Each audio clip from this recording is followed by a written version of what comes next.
Hi, I'm Gabriel from Gent's Vaporium, and today we're going to take you through the basics of wiring your own atomizer. It's not as hard as many people would like you to believe, so come with us as we take a trip to the Gent bench. Here we are at the Gent bench, where we're going to build coil out of ribbon wire. A few things you'll need besides wick and ribbon wire are a flame source, such as a blowtorch or stovetop, and a multimeter, which we highly recommend, so that you can test the resistance of your coil and make sure they're in a safe range. We'd personally suggest 1 to 2 ohms for a balanced vape, but feel free to deviate and find your own sweet spot. Now the first step in rebuilding your atomizer is to set up your wick. Now since we're using stainless steel, we have to roll it up, and that can be tricky. So don't get discouraged if it takes you a while, because it still takes us a while. Now the trick is to get the skinniest roll possible so it'll fit into your atomizer, and it's a small hole. So if you roll it up the first time, it's probably going to be pretty wide. You just have to work with it and get it as skinny as you can.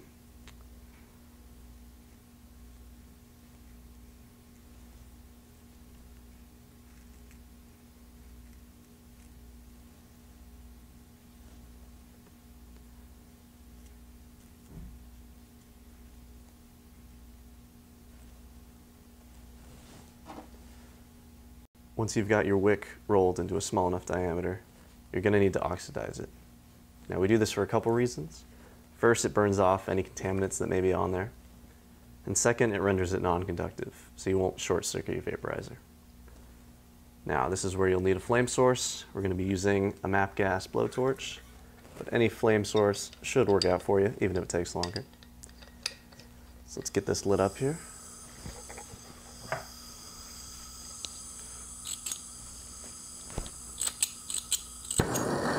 Go.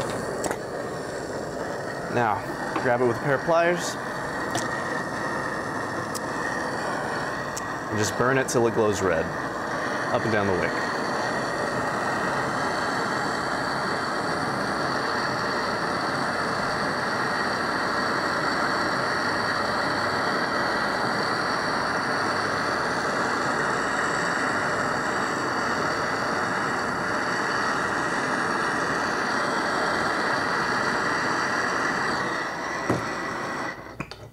All right. Once you're done with that, let it cool off for a few seconds. Cools pretty quickly though. You can go ahead and place that in your atomizer. And then we are about ready to wire it up. If you're having a little bit of trouble getting in the hole, try rotating it as you place it in there.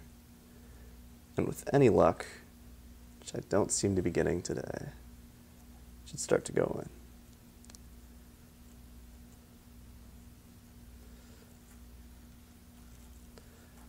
There we go. Let it sit to the bottom. Take a pair of scissors. Go ahead and snip it to where it's square with the positive post. And we're ready to wire it up. So we're going to be using Kanthal A1 flat resistance wire, aka ribbon wire. And we're going to be making a microcoil. Now a microcoil is simply a coil that has little to no distance in between each individual wrap. Benefits of this are good vapor without having to go into the sub-ohm range, which can be a little bit risky depending on the quality of your equipment and your experience.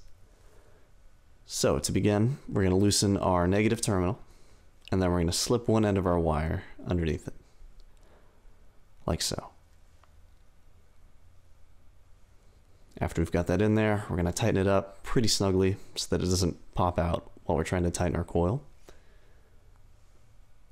And then you're free to start going around your wick 2 or 3 times and remembering to tighten along the way. Now the reason we want a tight coil as compared to a loose one is that a loose coil tends to do one of 2 things. It'll either heat up and burn your e-liquid, producing a horrible flavor, or it's going to heat up to the point where it melts and snaps in two, ceasing all vapor-related activities on the spot.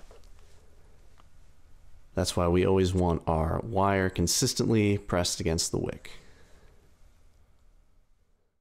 So, as I'm finishing up my coil, it's important to note that the more wraps I add, the higher the resistance my final product's going to have.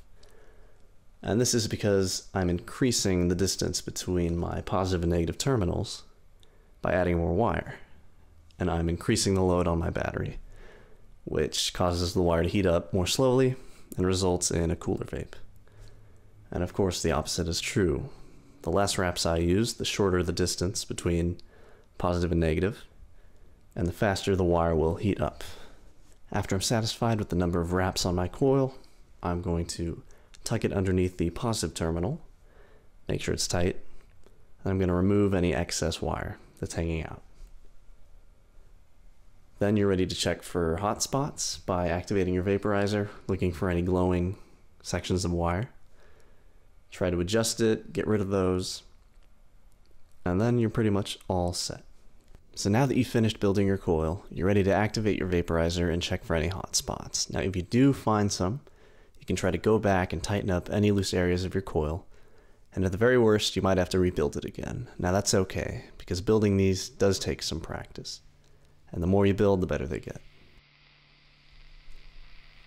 Thank you very much for watching, and if you found the information on this video to be useful, please do us a favor by liking our video, subscribing to our YouTube channel, and visiting our website at gentsvaporium.com.